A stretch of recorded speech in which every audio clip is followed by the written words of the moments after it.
നമസ്കാരം. ഞാൻ നിങ്ങളുടെ സ്വന്തം ശരവൺ മഹേശ്വർ. കൃഷ്ണശിലയായി എന്ന എൻ്റെ പരമ്പരയിലെ 155-ാമത്തെ എപ്പിസോഡാണിത്. ഇന്ന് ഞാൻ നിങ്ങളോട് പറയുന്നത് പ്രശസ്ത ഗാഥികൻ ശ്രീ വി സാംബശിവനെ കുറിച്ചിട്ടാണ്.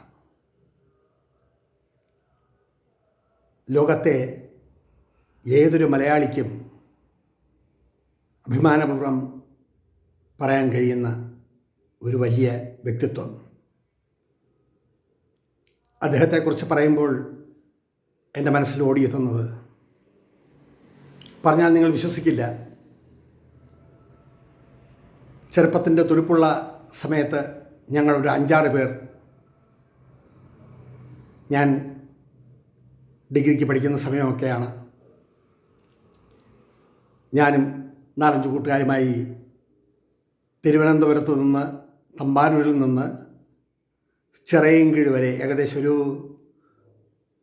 30-35 കിലോമീറ്റർ അടുപ്പിച്ച് വരും. ചിറയൻകീഴ് വരെ ഞങ്ങൾ 5-6 പേർ കപ്പലണ്ടിയും വാങ്ങി കുറച്ച് നടക്കുകയാണ്. ശരിക്കും കയ്യിൽ കാശില്ല, അതാണ് വാസ്തവം. ഞങ്ങളൊരു 6 പേരോളമുണ്ട്. വൈകുന്നേരം ഒരു 3:30-4 മണിയോടുകൂടി നടക്കാൻ ആരംഭിച്ചത് അവിടെ ചെന്നെത്തിയപ്പോൾ തന്നെ രാത്രി 9-9:30 മണിയാണ്. അത്രയും സമയമുള്ള നടത്ത കാലും കൈയും ഒന്ന് മനക്കാൻ വയ്യെങ്കിലും ഞങ്ങൾ അവിടെ ചെന്ന് രാത്രി 12-12:30-ക്കാണ് കഥാപ്രസംഗം തുടങ്ങുന്നത്. ശാർക്കര ദേവീക്ഷേത്രത്തിലെ ഉത്സവം നടക്കുമ്പോൾ ആ മൈതാനി നിറയെ 10,000-കണക്കിന് ജനങ്ങളാണ്. അവിടെ ഇദ്ദേഹത്തിൻ്റെ കഥാപ്രസംഗം നടക്കുകയാണ്. അത് കേൾക്കാൻ വേണ്ടിയിട്ടാണ്, കാണാനും കേൾക്കാനും വേണ്ടിയിട്ടാണ് ഞങ്ങൾ ഇവിടെ നിന്ന് അവിടം വരെ നടന്നത്. തിരിച്ച് വേറെ 2 സുഹൃത്തുക്കൾക്കായി അവരുടെ കാറിൽ ഞങ്ങൾ തിരികെ വരികയാണ് ഉണ്ടായത്. ആ രാത്രി മാസ്മരികമായ എത്രയോ അനുഭവങ്ങൾ എന്നിൽ ഉളവാക്കി. അദ്ദേഹത്തിൻ്റെ കഥാപ്രസംഗം കേൾക്കാൻ 10,000-കണക്കിന് ജനങ്ങൾ തിങ്ങി നിറഞ്ഞ അമ്പല പരിസരം, പിന്നെ ഓരോരോ റോഡിലും കെട്ടിവെക്കപ്പെട്ട ബോക്സുകളിൽ നിന്നും അദ്ദേഹത്തിൻ്റെ കഥയും നാദവും ഒഴുകിയെത്തുകയാണ്.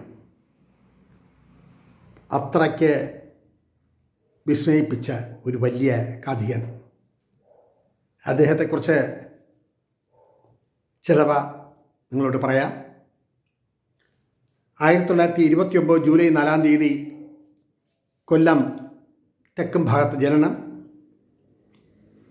BA 1-ാം ക്ലാസ്സോടുകൂടി പാസ്സായി. 1957 ഗുഹാനന്തപുരം ഹൈസ്കൂളിൽ അധ്യാപകനായി. 1949 ഓണക്കാലത്തെ ചതയം നാളിൽ രാത്രി 8 മണിക്ക് ഗുഹാനന്തപുരം ക്ഷേത്ര സന്നിധിയിൽ മയക്കില്ലാതെ കത്തിച്ചു വച്ചിരുന്ന പെട്രോമാക്സിൻ്റെ വെളിച്ചത്തിൽ സാംബശിവൻ ആദ്യ കഥാപ്രസംഗമായ ദേവത അവതരിപ്പിച്ചു. ദേവതയ്ക്ക് ശേഷം കൊച്ചുസീത, മഗ്ദലന മറിയം, വാഴക്കുല, ഐഷ, റാണി, പട്ടുനൂലും വാഴനാരും, പ്രേമശില്പി, പുള്ളിമാൻ എന്നീ കഥകൾ കൂടുതൽ പ്രശസ്തി നേടിക്കൊടുത്തു. 1963 ലിയോ ടോൾസ്റ്റോയുടെ ദ പവർ ഓഫ് ഡാർക്ക്നെസ്, തമശക്തി എന്ന നാടകം അനീസിയ എന്ന പേരിൽ കഥാപ്രസംഗമായി രംഗത്ത് അവതരിപ്പിച്ചു.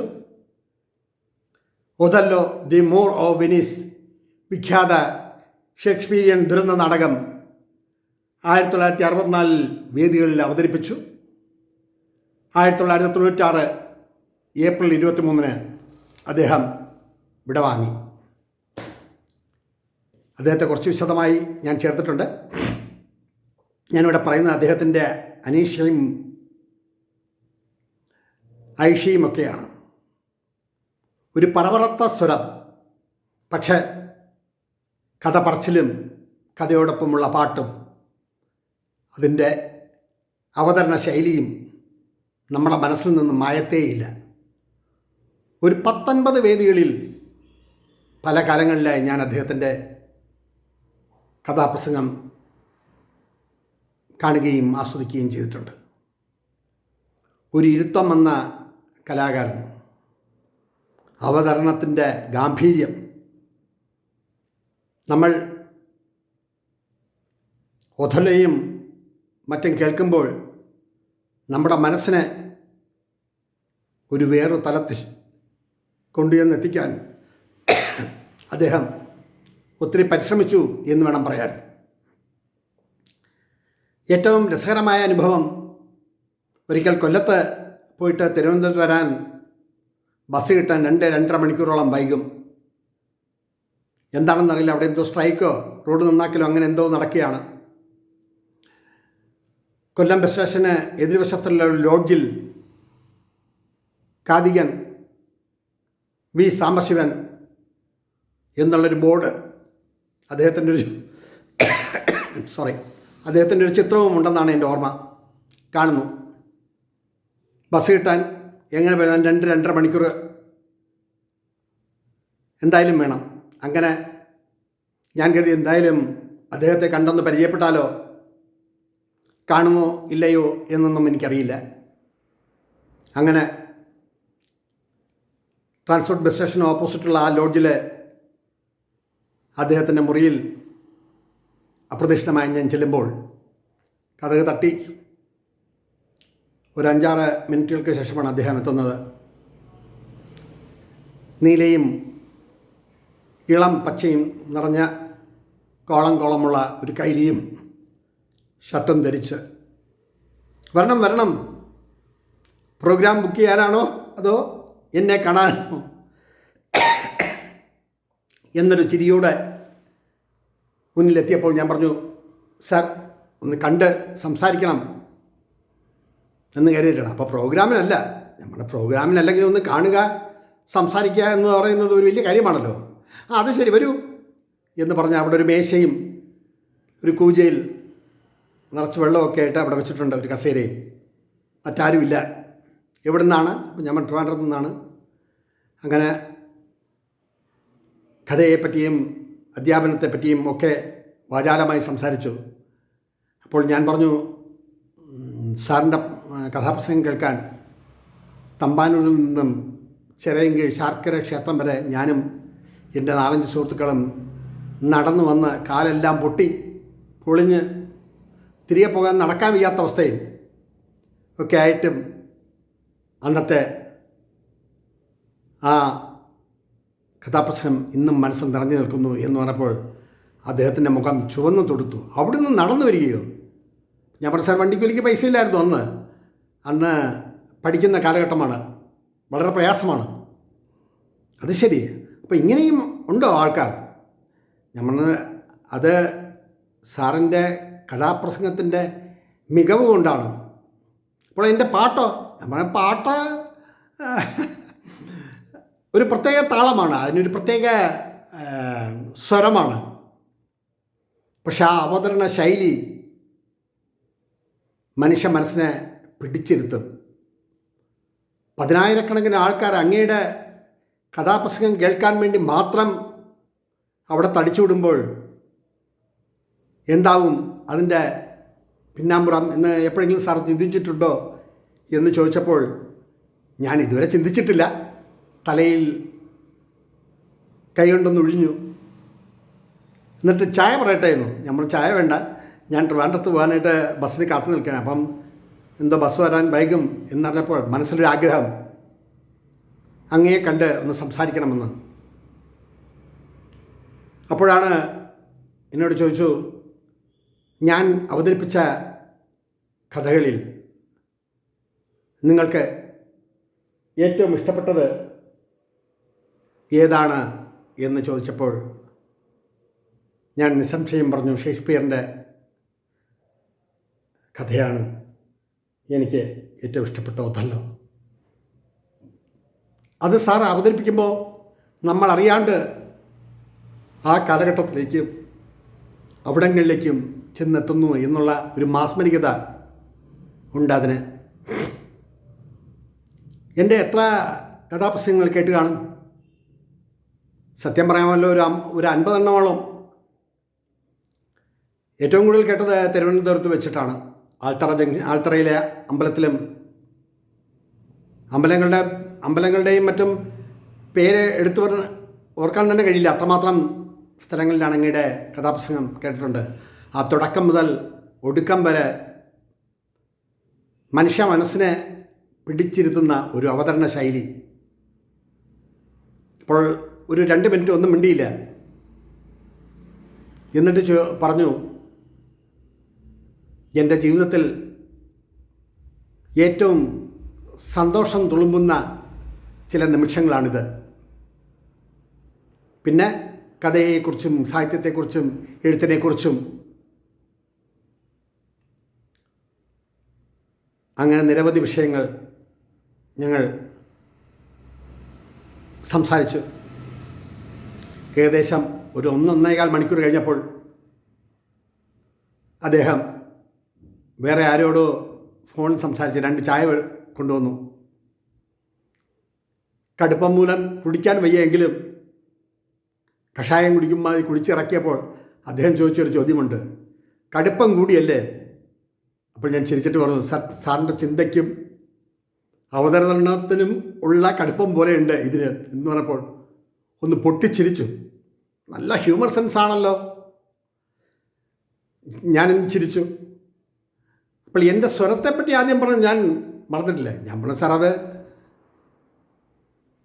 പാറപ്പുറത്ത് ചിരട്ടിയിട്ട് ഉരച്ചാലുള്ള ഒരു നാദമുണ്ടല്ലോ, അതിനെ കാട്ടിയും കുറച്ചും കൂടെ മെച്ചം എന്ന് പറഞ്ഞപ്പോൾ, നിന്നെ ഞാൻ തല്ലേണ്ടതാണ്, തല്ലിയില്ല എന്നേ ഉള്ളൂ കേട്ടോ. എന്നിട്ടൊന്ന് ഉറക്കച്ചിരിച്ചു. കൈലി ഒരിക്കൽ കൂടെ മുറുക്കി കെട്ടിയിട്ട് എന്നോട് പറഞ്ഞു, എടാ, ഞാൻ പാട്ടുകാരനൊന്നുമല്ലല്ലോ, എനിക്കറിയാവുന്ന സ്വരത്തിൽ ഞാൻ കഥകൾ അവതരിപ്പിക്കുന്നു, അത്രയേ ഉള്ളൂ. ഞാൻ പറഞ്ഞു, സാറേ, അത് വിമർശിച്ചതല്ല. അങ്ങയുടെ കഥാപ്രസംഗം കേൾക്കാൻ വേണ്ടി ഇത്രയും കിലോമീറ്റർ നടന്നു വന്ന ഒരു ആസ്വാദകൻ്റെ മനസ്സാണ് പറഞ്ഞത്. എന്നിട്ടും അങ്ങയുടെ കഥകൾ കേൾക്കാൻ ഏതെല്ലാം ദേശത്തു നിന്നും ആൾക്കാർ എത്തുന്നു. അങ്ങയുടെ പ്രസൻറ്റേഷൻ മാനർ എന്ന് പറയുന്നത് ഒരു വലിയ സംഭവം തന്നെയാണ്. സംഭവം എന്ന് വെച്ചാൽ നമ്മുടെ അവതരണ രീതി, സ്റ്റേജിൻ്റെ പെർഫോമൻസ്, സ്റ്റേജിലെ ഓഡിയൻസ് പലതരമാണല്ലോ, ഓഡിയൻസിനെ കയ്യിലെടുക്കുക. ഒരാൾ പോലും 2-2.5 മണിക്കൂറത്തെ കഥാപ്രസംഗം കഴിയുന്നതിന് മുന്നേ എഴിച്ച് പോകാൻ പറ്റാത്ത ഒരവസ്ഥയിൽ ഒരു സൃഷ്ടിയെ അവതരിപ്പിക്കുക എന്ന് പറയുന്നത് ചെറിയ കാര്യമൊന്നുമല്ല, അതൊരു വലിയ സംഭവം തന്നെയാണ്. അങ്ങനെ കുറേ നേരം കൂടി സംസാരിച്ച് കഴിഞ്ഞ് ഞാൻ പറഞ്ഞു, സാർ ഒത്തിരി സമയമായില്ലേ, സാറിൻ്റെ സമയം ഞാൻ ഇല്ലാതാക്കുകയല്ലേ എന്ന് പറഞ്ഞു. അങ്ങനെയൊന്നുമില്ല, എൻ്റെ ജീവിതത്തിൽ മറക്കാനാവാത്ത ഒരു അനുഭവമാണിത്. ഞാൻ എന്നെന്നും ഓർമ്മയിൽ സൂക്ഷിക്കാൻ ശ്രമിക്കാം എന്ന് പറഞ്ഞിട്ട് ഞാൻ പറഞ്ഞു, സാർ പോകാൻ ഇതായി. തൻ്റെ പേര് പറഞ്ഞില്ല. ഞാൻ ആദ്യം പറഞ്ഞു, വീണ്ടും പറയുന്നു, ശരവൺ മഹേശ്വർ എന്നാണ്. അങ്ങനെ അദ്ദേഹം ആ റൂമിൻ്റെ മുന്നിലോട്ട് വന്നു. എന്നെ വന്ന് കണ്ടതും എൻ്റെ ഓർമ്മയുടെ തലക്കെട്ടിൽ, എൻ്റെ ഓർമ്മയുടെ മേഖലയിൽ, അല്ലെങ്കിൽ എൻ്റെ ഓർമ്മയുടെ വിവിധ തലങ്ങളിൽ ഓർമ്മിച്ചെടുക്കാൻ ശ്രമിക്കാം, ഇറങ്ങട്ടെ എന്ന് പറഞ്ഞ തൊഴുകയോടെ ഇറങ്ങി. ആ സ്റ്റെപ്പുകൾ ഇറങ്ങി നേരെ റോഡിന് എതിർവശത്ത് വന്ന് ബസ് സ്റ്റാൻഡിൽ വന്ന് നിന്ന് ട്രിവാൻഡ്രത്തേക്കുള്ള ബസ് വരുന്നുണ്ടോ എന്ന് നോക്കുമ്പോഴും അദ്ദേഹം ആ ലോഡ്ജിൻ്റെ മുന്നിലെ പടിക്കെട്ടിൽ കൈകൾ ഊന്നി ഞാൻ ബസ്സിൽ കയറുന്നതെന്ന് നോക്കി നിന്നു. അതാണ് അദ്ദേഹവും ഞാനുമായി സംസാരിക്കാനും കാണാനും ഇടയായ ഒരു രംഗം ഇന്നും എത്രയോ കാലങ്ങൾ കഴിഞ്ഞിരിക്കുന്നു. അദ്ദേഹം ഈ ലോകത്തോട് വിട പറഞ്ഞെങ്കിലും ഇന്നും എത്രയോ പേർ അദ്ദേഹത്തിൻ്റെ കഥാപ്രസംഗങ്ങൾ കേൾക്കുന്നു. അദ്ദേഹത്തിൻ്റെ കഥ അവതരിപ്പിക്കുന്ന രീതി, ആ പാട്ടുകളുടെ ഗരിമ, അതെല്ലാം നമ്മുടെ മനസ്സിൽ ഇന്നും തങ്ങി നിൽക്കുന്നു. അതുകൊണ്ടാണ് സാംബശിവൻ എന്നുള്ള ആ വലിയ കലാകാരൻ, ആ വലിയ പ്രതിഭ ഇന്നും നമ്മുടെ മനസ്സിൽ നിറഞ്ഞു നിൽക്കുന്നത്. അദ്ദേഹത്തിൻ്റെ സ്വരത്തെപ്പറ്റി ഞാൻ മോശമായി പറഞ്ഞതല്ല. നേരിട്ട് നമുക്ക് എന്തും വിമർശിക്കാം. പക്ഷേ ഒരു വ്യക്തിയെയും മറ്റുള്ളവരുടെ മുന്നിൽ വെച്ചോ മാറി നിന്നോ വിമർശിക്കരുത്. അത് നല്ലതല്ല എന്ന കാഴ്ചപ്പാടാണ് എനിക്ക്. ഞാൻ ഇറങ്ങുമ്പോഴും ഒന്നുമല്ലാത്ത, അന്ന് എഴുത്തുകാരൻ്റെ വലിയ മേലങ്കിയൊന്നും ഇല്ലാത്ത സമയത്തും, ഇന്നും അങ്ങനെയൊക്കെ തന്നെയാണ്, എങ്കിലും ഞാൻ റോഡ് മുറിച്ച് കടന്ന് ബസ്സിൽ കയറുന്നതുവരെ അദ്ദേഹം സസൂക്ഷ്മം എന്നെ വീക്ഷിക്കുകയും അവിടെ നിൽക്കുകയും ചെയ്തു. കുറേ സമയം കഴിഞ്ഞ് താടിയിൽ കൈകൾ വെച്ച് തടവി അദ്ദേഹം എന്തോ ആലോചിച്ചിട്ടെന്ന പോലെ അകത്തേക്ക് കയറിപ്പോയി. ആ ഒരു ഓർമ്മ ഇന്നും എൻ്റെ മനസ്സിൽ ദൃശ്യം കണക്കെ തെളിഞ്ഞു കാണുന്നു. മഹാരഥനായ ഒരു വലിയ കലാകാരനെക്കുറിച്ച് നിങ്ങളോട് ഇത്രയും പറഞ്ഞുകൊണ്ട് എൻ്റെ വാക്കുകൾ നിർത്തട്ടെ. നന്ദി, നമസ്കാരം.